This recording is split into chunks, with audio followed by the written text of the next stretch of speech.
Merhaba arkadaşlar, örgü kanalıma hoş geldiniz. Kız bebekler için hem örgüsü kolay hem de çok güzel bir bebek şapkası yaptım. Bugün bunun anlatımını sizlerle paylaşmak istiyorum. Şapkanın örgüsü çok kolay arkadaşlar. Tepe noktasından sihirli halka içine trabzanlar yaparak başlıyoruz. Bu arttırma sıralarını yapacak olduğunuz bebeğin büyüklüğüne göre daha az da yapabilirsiniz, daha çok da yapabilirsiniz. Ben bugün bu şapka anlatımını 1 yaş bebek başörtüsüne göre yapıyorum. Ve pembe renk ile kız bebek için yapıyorum. Siz farklı renkler için, erkek bebekler için de yapabilirsiniz bu şapkayı arkadaşlar.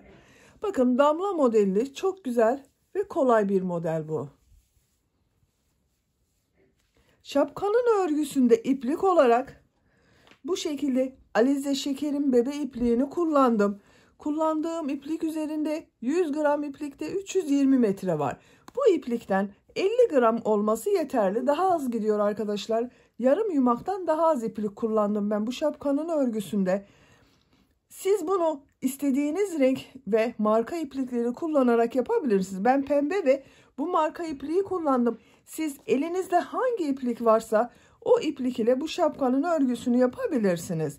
Tığ olarak da 5 numara 3 milimetre tığ kullandım. Siz de bu tığ yerine daha küçük numaralı tığlar kullanırsanız benimle aynı ölçüde yaptığınız zaman şapkanız daha küçük olacaktır. Daha büyük 3,5-4 milimetre tığ kullanırsanız da yaptığınız şapka 2 yaş bebek için olacaktır arkadaşlar. Ben bugün bu şapkayı 1 yaş bebek başörtüsüne göre yaptım. Ama siz daha küçük yapmak istiyorsanız bakın 3 aylık bebek başörtüsüne göre de yaptım arkadaşlar. Bunun anlatımını da ben yaptım. YouTube kanalıma yükledim. Bunun gibi 3 aylık bebek için yapmak isteyen arkadaşlar için bu şapkanın olduğu YouTube linkini ben bu videonun açıklama bölümüne ekliyorum. İzlediğiniz bu videonun açıklama bölümünde bulunan tığ işi bebek şapka linkine tıklarsanız siz de bunun gibi bir şapka yapabilirsiniz arkadaşlar. Hazırsanız ipliği, tığı hazırlayalım. Hep birlikte bu şapkanın örgüsüne başlayalım. Örgü kanalıma abone değilseniz abone olmayı unutmayın lütfen. Örgü kanalıma abone olmak ücretsiz. Örgü kanalıma ücretsiz abone olup orada bulunan zil şeklinde dokunarak açık yaparsanız kanalıma video yüklediğim zaman ilk önce size bildirim gelir. Örgülerimden herkesten önce sizin haberiniz olur. İzlediğiniz videolara beğeni ve yorumlarda yaparsanız çok sevinirim arkadaşlar. Örgü kanalıma ücretsiz abone olup beğeni ve yorumlarıyla da destek olan bütün arkadaşlara ayrıca teşekkür ederim. Hepinize kolay gelsin. İyi çalışmalar. Şapkanın örgüsüne tepe noktasından sihirli halka içine trabzanlar yaparak başlıyoruz. Hangi yaş grubu çocuklar için yaparsanız yapın aynı sayıda trabzan ile başlıyoruz arkadaşlar. Bakın sihirli halkayı nasıl yaptığımı yavaşça size gösteriyorum. Şu şekilde parmağımın üzerine bir defa iplik doladım. İlmek içinden iplik alıyorum, çektim, yavaşça çıkardım. Bir zincir yaptım, sağlamlaştırdım. Sihirli halkayı yaptım. 2 zincir yapıyorum. Bu sihirli halka içine 12 trabzan yapıyorum. 1 2 3 4 5 6 7 8 9 10 11 12 trabzanı yaptım. İpliğin ucunu yavaşça çekiyorum. Bakın burada boşluk kalmadı arkadaşlar. Bu son ilmek ile burada yaptığım bakın 2 zincirden sonra bir ilmek var. İlmek kaydırma yaparak birleştiriyorum. İpliği de üste alıyorum. Arada kalacak iplik. Bakın bir yuvarlak yaptım. 2 zincir yapıyorum. İkinci sıradayız. Bu ilk trabzanı bakın boşluktan alıyorum. Trabzan yapıyorum. İpliği tığ üzerine alıyorum. İkinci trabzanın üzerine bir trabzan yapıyorum. Aynı trabzanı bakın üzerine yaptığım trabzanı bir de boşluktan alarak trabzan yapıyorum. Bir arttırma yaptım bakın. Bu 2 zincir yaptığımda bir trabzan. Bunun arttırması da bu arkadaşlar. Bakın bu trabzanı üzerine bir trabzan yapıyorum ilmekten alarak. Aynı trabzanı boşluktan alarak trabzan yapıyorum. Üzerine trabzan yapıyorum. Aynı trabzanı boşluktan alıyorum, trabzan yapıyorum. Bu şekilde bir görüntü elde ediyoruz. Üzerine trabzan yapıyorum.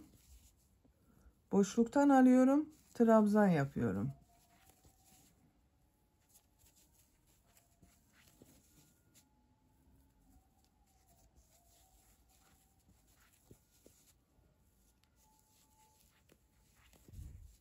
Sıra sonuna kadar bu şekilde devam ediyorum. 12 trabzan yaptık. 12 trabzanı hem üzerine trabzan yapacağız hem de boşluktan alarak trabzan yapacağız.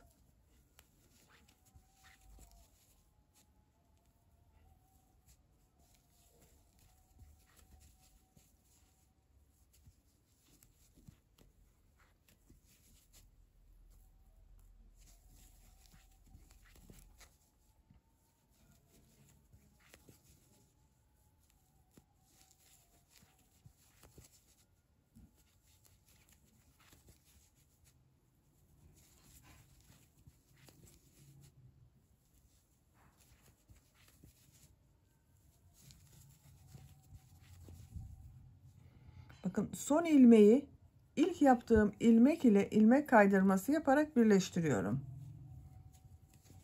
2 zincirde bakın düz olan trabzan oldu arkadaşlar. Sayalım bir. Bakın düz aldıklarımı sayıyorum. 1, 2, 3, 4, 5, 6, 7, 8, 9, 10, 11, 12. 12 trabzanı düz taraftan boşluktan aldım. Aynı trabzanların bir de üzerine trabzan yaptım. Bu bir sırada toplam 24 trabzan var. Üçüncü sıradayız. 2 zincir yapıyorum. Bu ilk trabzanı bakın boşluktan alıyorum. Trabzan yapıyorum. Bu düz yaptığım trabzanın üzerine trabzan yapıyorum. Boşluktan alarak yaptığım trabzanın üzerine de trabzan yapıyorum. 2 düz trabzan yaptım. Bu son yaptığım trabzanı bakın boşluktan alarak yaptığım trabzanı boşluktan alıyorum, trabzan yapıyorum. Burada bakın arada 2 trabzan var. Bir alt sırada 1 trabzan vardı. Burada 2 trabzan var. 2 trabzanın üzerine trabzan yapıyorum. Bu son yaptığım trabzanı boşluktan alıyorum, trabzan yapıyorum. Bu boşluktan alarak yaptıklarımız devam edecek arkadaşlar. Bakın kaydırma yapmamaya dikkat edin. 2 trabzan üzerine trabzan yapıyorum. Bu son yaptığım trabzanı boşluktan alıyorum, trabzan yapıyorum. 2 trabzan yapıyorum. Son yaptığım trabzanı boşluktan alıyorum, trabzan yapıyorum. Bu şekilde. Sıra sonuna kadar devam edelim. Sıra sonuna kadar tamamladım. Son olarak bakın bu boşluktan alarak yaptığım trabzanı yaptım. Burada 2 zincir görünüyor. Bu 2 zincirin olduğu bu ilmeğe bir trabzan yapıyorum. İlmek kaydırma yaparak birleştiriyorum. Bakın 1-2 trabzan da burada oldu arkadaşlar. Bu sırada toplam 36 trabzan var. Her sırada 12-12 artıyor. 12 trabzan ile başladık. İkinci sırada 24 trabzan. Üçüncü sırada 36 trabzan var. Dördüncü sıradayız. 2 zincir yapıyorum. İlk bakın boşluktan alarak trabzan yapıyorum. 1, 2, 3. 3 ilmek üzerine trabzan yapıyorum. 1, 2, 3. 3 trabzanı yaptım. Son yaptığım trabzanı boşluktan alıyorum, trabzan yapıyorum. Zaten bakın belli, boşluktan alarak yaptığım trabzanlar belli arkadaşlar. 3 trabzan yapıyorum. 1, 2, 3. Bu son yaptığım trabzanı boşluktan alıyorum, trabzan yapıyorum. Bu şekilde. Bu sırada bakın, bu iki trabzan arasında üçer trabzan var. 1, 2, 3. Sıra sonuna kadar devam edelim. Sıra sonuna kadar tamamladım.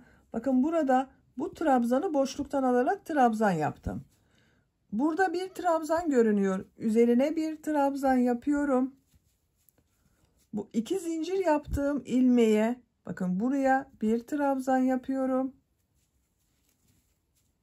Bu iki zincirde bir trabzan oluyor. İlk ilmek ile ilmek kaydırma yaparak birleştiriyorum. Bakın burada da 1, 2, 3 trabzan görünüyor.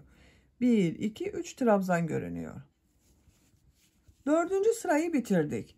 Bu bir sıra üzerinde toplam 48 trabzan var arkadaşlar. 2 zincir yapıyorum. 5. sıradayız. 5. sırada yine burada yaptığımızın aynısını yapıyoruz. 4 ilmek üzerine trabzan yapıyoruz. Bu dördüncü olanı boşluktan alarak trabzan yapıyorum. İlk trabzanı boşluktan alıyorum, trabzan yapıyorum. 4 ilmek üzerine trabzan yapıyorum. 1, 2, 3, 4. Son trabzanı boşluktan alıyorum, trabzan yapıyorum. 4 ilmek üzerine trabzan yapıyorum.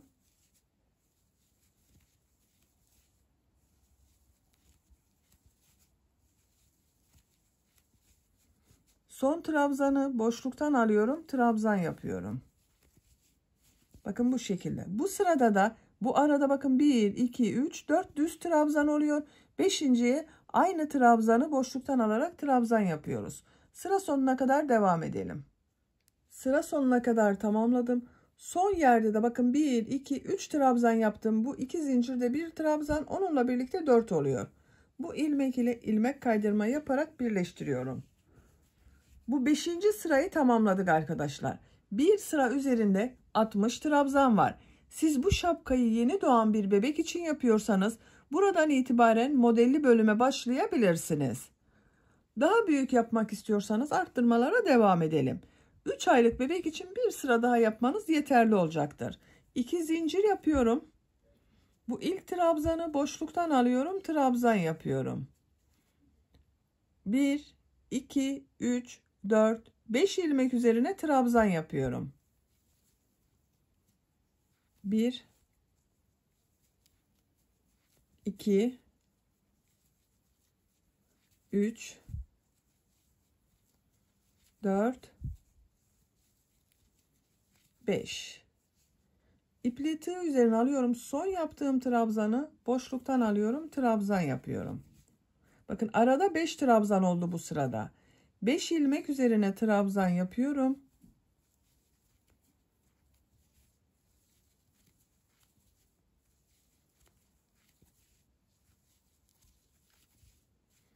Son yaptığım trabzanı boşluktan alıyorum, trabzan yapıyorum. Burada da 1, 2, 3, 4, 5 trabzan var arada. Sıra sonuna kadar devam edelim. Sıra sonuna kadar tamamladım. 4 trabzan yaptım bakın buraya arkadaşlar. İlk ilmek ile ilmek kaydırma yaparak birleştiriyorum. 2 zincirle birlikte 5 trabzan oldu. Bu bir sıra üzerinde toplam 72 trabzan var. Siz bu şapkayı 3 aylık bebek için yapıyorsanız buradan itibaren modelli bölüme başlayabilirsiniz. 2 zincir yapıyorum. 7. sıradayız. Bu sırada yine bu trabzanları boşluktan alarak trabzan yapacağız. Arada görünen trabzanlar üzerine trabzanlar yapıyorum. İlk ilmek üzerine trabzan yapıyorum. 1, 2, 3, 4, 5, 6. 6 ilmek üzerine trabzan yapıyorum. 1, 2, 3, 4, 5, 6.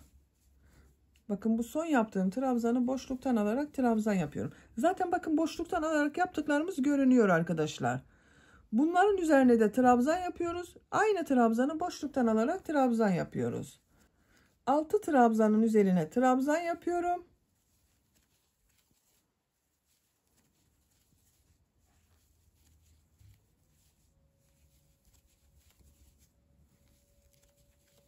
Son trabzanı boşluktan alıyorum, trabzan yapıyorum. Sıra sonuna kadar devam edelim. Sıra sonuna kadar tamamladım. Sıra sonunda 1, 2, 3, 4, 5 trabzan yaptım. İlk ilmek ile ilmek kaydırma yaparak birleştiriyorum. Bu sırada toplam 84 trabzan var arkadaşlar. Siz bu şapkayı 6 aylık bebek için yapıyorsanız bu arttırma sırası yeterli olacaktır. Ben bugün 1 yaş bebek için yapıyorum. Bir sıra daha arttırma sırası yapıyorum. 8. sıradayım. 2 zincir yapıyorum. Bu ilk trabzanı boşluktan alarak trabzan yapıyorum. 1, 2, 3, 4, 5, 6, 7. İlmek üzerine trabzan yapıyorum. 1, 2, 3, 4, 5, 6, 7. Son yaptığım trabzanı boşluktan alarak trabzan yapıyorum. Bu 7 trabzanın üzerine de trabzan yapıyorum. Bakın arada 1, 2, 3, 4, 5, 6, 7 trabzan yapıyorum. Son yaptığımı boşluktan alıp trabzan yapıyorum. Sıra sonuna kadar devam edelim. Sıra sonuna kadar tamamladım. Sıra sonunda 2, 4, 6 trabzan yaptım. Bu 2 zincirle birlikte 7 trabzan yapıyor. İlk ilmek ile ilmek kaydırma yaparak birleştiriyorum. Bakın arkadaşlar bu şekilde oldu. 8 sıra yaptım. Bu sırada toplam 96 trabzan var. Santimetre olarak da ölçüyorum. Bakın yaptığım yuvarlağın çapını ölçtüğüm zaman 14 santimetre çapı var. Ben bugün 1 yaş için yapıyorum. Buradan itibaren modelli bölüme başlıyorum. Siz bunu bir sıra daha arttırma yapıp bu aralarda 8 trabzan bunları boşluktan alarak yaparsanız 2 yaş çocuk için yaparsınız arkadaşlar. 2 zincir yapıyorum. Trabzan sırası yapıyoruz. İlk ilmek üzerine trabzan yapıyorum. Diğer ilmekleri de trabzan yaparak devam ediyorum. Her ilmek üzerine bir trabzan yapıyorum. Boşluktan trabzan yapmıyorum bu sırada arkadaşlar. Şu şekilde bakın. Her ilmek üzerine bir tane yapıyorum.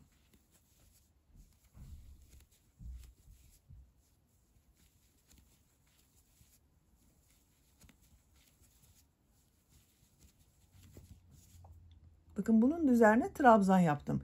75 trabzanı yapalım. 75 trabzanı yaptım. Bakın görüntü olarak böyle oldu arkadaşlar. Sıra sonunda burayı boş bıraktım. Buradan geriye dönüyorum. Burası bebeğin boynuna gelecek olan yer. Buradan geriye dönüyorum. Bir zincir yapıyorum. Örgüyü çeviriyorum. Bu bir sıraya 75 trabzan yaptım. İlk ilmek üzerine sık iğne yapıyorum. Diğer ilmekleri de sık iğne yaparak devam ediyorum. Bir sıra sık iğne yapıyorum. Sıra sonuna kadar devam edelim. Sık iğne yaparak sıra sonuna kadar tamamladım. Bakın arkadaşlar 75 trabzan yaptım. Bu sırada da trabzanlar üzerine sık iğne yaptım. Bir sırada 75 sık iğne var. Şimdi modelli bölüme başlıyorum. Bir zincir yapıyorum. Örgüyü çeviriyorum. Bu sık iğneler üzerine model yapıyorum. Bakın ilk ilmek üzerine trabzan yapıyorum. Bu sırada bir trabzan yapıyoruz. İkinciyi boşluktan alarak trabzan yapıyoruz. Bakın bu trabzanın üzerine bir trabzan yaptım. Bu trabzanı boşluktan alıyorum. Trabzan yapıyorum. Bakın şu şekilde 2-3 defa da çıkarıyorum arkadaşlar. Bir defa iplik doluyorum. Bir trabzan yapıyorum. Tığ üzerine bir defa iplik doluyorum. Bu trabzanı bakın, aynı trabzanı değil, diğer trabzanı boşluktan alıyorum. 3 defa da çıkarıyorum bakın. 1 2 3. Bir defa iplik doluyorum. Bunu 2 defa da çıkarıyorum. Bakın normal trabzan yapıyorum. Bir defa iplik doluyorum. Bu trabzanı boşluktan yaparken bakın bir defa çekiyorum. Bakın bir ilmekten çektim. 2 ilmekten çektim. 2 ilmekten çektim. 3 defa da çıkarıyorum. Düz trabzan yapıyorum. Bunu üçlü trabzan yapıyorum. 1 2 3. Düz trabzan yapıyorum. Üçlü trabzan yapıyorum. 1 2 3 defa da çıkarıyorum. Bakın bu şekilde bir görüntü oluşuyor. Sıra sonuna kadar devam edelim. Sıra sonuna kadar tamamladım. Son ilmek üzerine de trabzan yapıyorum. Bakın trabzan ile bitirdim.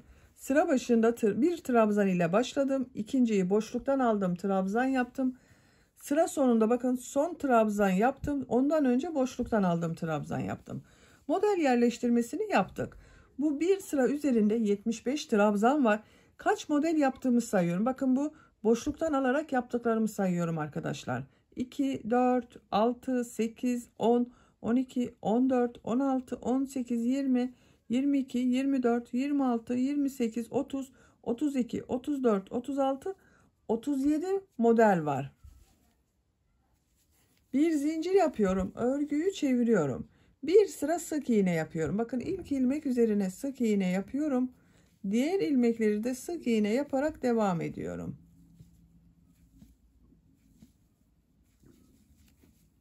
Sıra sonuna kadar devam edelim.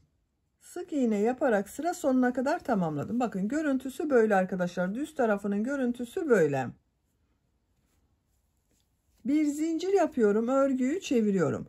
Bu bir sırada 75 sık iğne var. Bu sırada tekrar bu modelli bölümü yapacağız. Modelli bölümü yaparken bakın bu boşluktan alarak yaptığım ilmekler üzerine trabzan yapıyorum. Düz yaptığım trabzanları boşluktan alarak trabzan yapıyorum. İlk 2 ilmek üzerine trabzan yapıyorum. 1 2. Bakın bunun üzerine de trabzan yaptım. Bu düz olan trabzanı boşluktan alıyorum. Üçlü trabzan yapıyorum. 1 2 3. Bu boşluktan aldığım trabzanın üzerine trabzan yapıyorum. Bu trabzanı boşluktan bakın alıyorum. Üçlü trabzan yapıyorum. 1 2 3. Boşluktan alarak yaptığım trabzanı trabzan yapıyorum. Bu düz trabzanı boşluktan alıyorum. Üçlü trabzan yapıyorum. 1 2 3. Bakın bu şekilde. Sıra sonuna kadar devam edelim. Sıra sonuna kadar tamamladım. Sıra sonunda bakın 1 2 ilmek var. Bu 2 ilmek üzerine trabzan yapıyorum.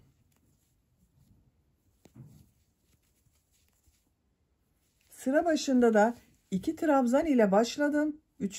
trabzanı boşluktan aldım, trabzan yaptım. Sıra sonunda da bakın son 2 trabzanı trabzan yaptım.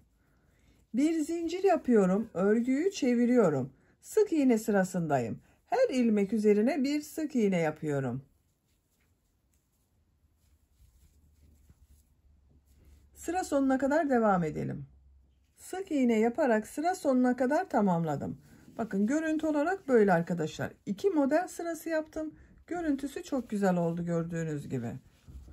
Modelin üzerinden de sık iğne yaptım. Bir zincir yapıyorum, örgüyü çeviriyorum.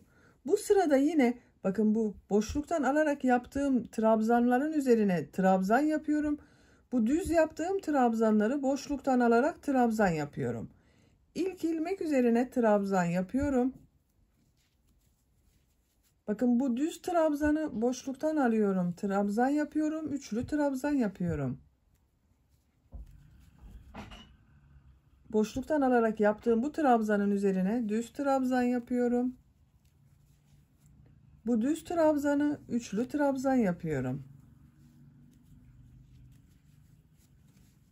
trabzan yapıyorum. Düz trabzanı boşluktan alıyorum. Üçlü trabzan yapıyorum.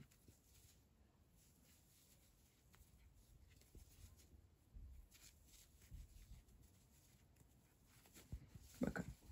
Şapkanın modeli bu kadar arkadaşlar. Çok kolay. Bir sırada, şimdiki yaptığımız sırada olduğu gibi bir düz trabzan yapıyoruz. Bir boşluktan alarak trabzan yapıyoruz. Bir zincir yapıp geriye dönüyoruz. Bir sırada sık iğne yapıyoruz. Bu bir model, bir sık iğne sırası, bir model sırası oluyor.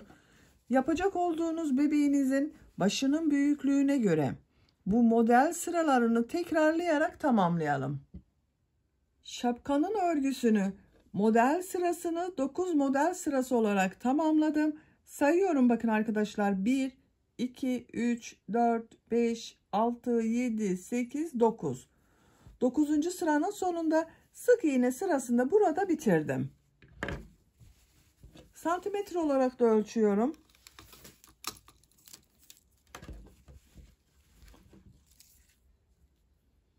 Ölçtüğüm zaman 17 santimetre yükseklik var. Benim yapacağım ölçü için bu yeterli. Burada bitirmiyorum. Uç bölümüne pıtırcık modelleri yapıyorum. Bir zincir yapıyorum. Örgüyü çeviriyorum. Bu ilmeği atlıyorum. İkinci ilmek içine bir sık iğne, iki zincir, bir sık iğne yapıyorum. Bakın minik bir pıtırcık yaptım. Bir ilmek atlıyorum. İkinci ilmeğe bir sık iğne, iki zincir, bir sık iğne yapıyorum. Bir ilmek atlıyorum. İkinci ilmeğe bir sık iğne, iki zincir, bir sık iğne yapıyorum. Bir ilmek atlıyorum. İkinci ilmeğe bir sık iğne, iki zincir, bir sık iğne yapıyorum. Bakın. Bu şekilde pıtırcıklar yapıyorum. Sıra sonuna kadar devam edelim. Pıtırcık modelleri yaparak bakın sıra sonuna kadar tamamladım. Görüntüsüne bakalım. Bakın arkadaşlar bu şekilde oldu. Modelle de uyumlu oldu bakın görüntüsü. Şimdi boynun çevresinde bakın burada sık iğneler yapacağız. Sık iğneler yaparken biraz toplasın diye bu sık iğnelerde biraz sık yapmak istiyorum arkadaşlar. En son bakın yaptığım pıtırcık modelini burada sık iğne yaparak bitiriyorum. Her sıraya bir sık iğne yapıyorum. Siz isterseniz arada atlama yapabilirsiniz. Bakın şu şekilde. Her sıraya bir sık iğne yapıyorum.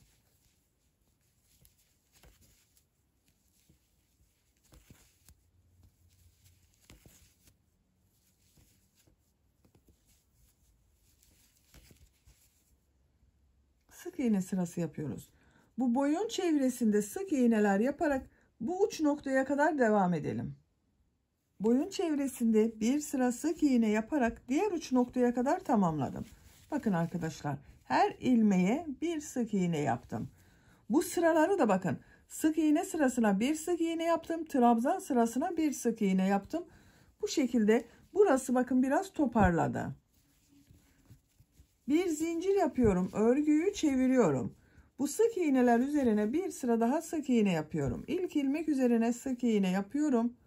Diğer ilmekleri de sık iğne yaparak devam ediyorum. Sıra sonuna kadar devam edelim.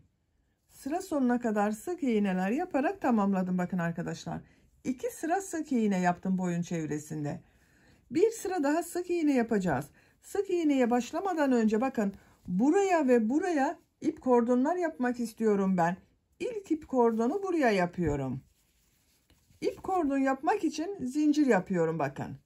Çok sıkı yapmayalım bu zincirleri de. Tercihinize göre zinciri istediğiniz kadar yapabilirsiniz. 70 zincir yaptım. Çok sıkı yapmadım bakın zincirleri arkadaşlar. 70 zincirin kaç santimetre olduğunu ölçüyorum. Ölçtüğüm zaman 28 santimetre zincir uzunluğu var. Bu ip kordonu tercihinize göre kısa da yapabilirsiniz, uzun da yapabilirsiniz. Bebeğin boyun altında bunu bağlayacağız arkadaşlar. Zincirler üzerine ilmek kaydırması yapıyorum. İlk ilmeğe bakın şu şekilde tığ taktım, çıkardım. Tığ üzerinde bulunan ilmekten de çıkarıyorum.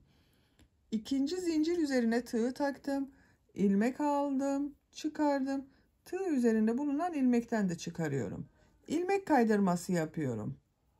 Her zincir üzerinden bir ilmek kaydırması yapıyorum.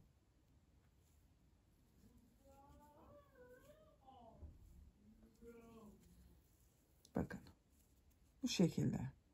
Sıra sonuna kadar devam edelim. Zincirler üzerinden ilmek kaydırması yaparak bakın sıranın sonuna kadar tamamladım. Görüntüsü böyle oldu arkadaşlar. Boynun çevresinde sık iğneler yaparak devam ediyorum buradan itibaren. Bakın bu ilk ilmeğe sık iğne yapıyorum. Diğer ilmekleri de sık iğne yapıyorum. Bakın ip kordonun birisini yaptık. Diğer tarafa da bu ip kordonun aynısından yapacağız. Sık iğneler yaparak diğer uç noktaya kadar devam edelim. Sık iğneler yaparak diğer uç noktaya kadar tamamladım bakın. Buraya da bu ip kordonun aynısından yapıyorum. Bu ip kordonu kaç zincir yaptıysanız buraya da aynı sayıda zincir yapıyoruz. Ben 70 zincir ile yaptım bu ip kordonu. Buraya da 70 zincir yapıyorum. 70 zinciri yapalım. İlmek kaydırması yaparak buraya kadar tamamlayalım. Aynısını yapıyoruz arkadaşlar. Bu ip kordonun aynısını da buraya yapıyoruz. İp kordon için 70 zinciri yaptım. Üzerinden ilmek kaydırması yaptım bakın. En son zincire de ilmek kaydırması yaptım. Bu son yaptığım ilmeği bakın bu sık iğne de değil, ilk yaptığım sık iğne ile ilmek kaydırma yaparak birleştiriyorum. Bakın buranın görüntüsü böyle oldu arkadaşlar. İpliği kesiyorum. Şapkanın örgüsünü tamamladık.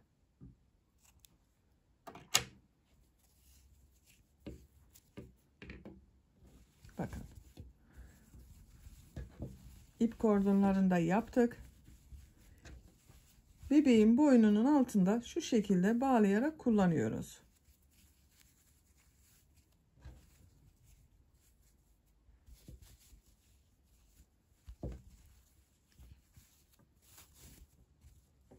Şapkanın örgüsünü tamamladık. Bitmiş olarak size ölçülerini söylüyorum.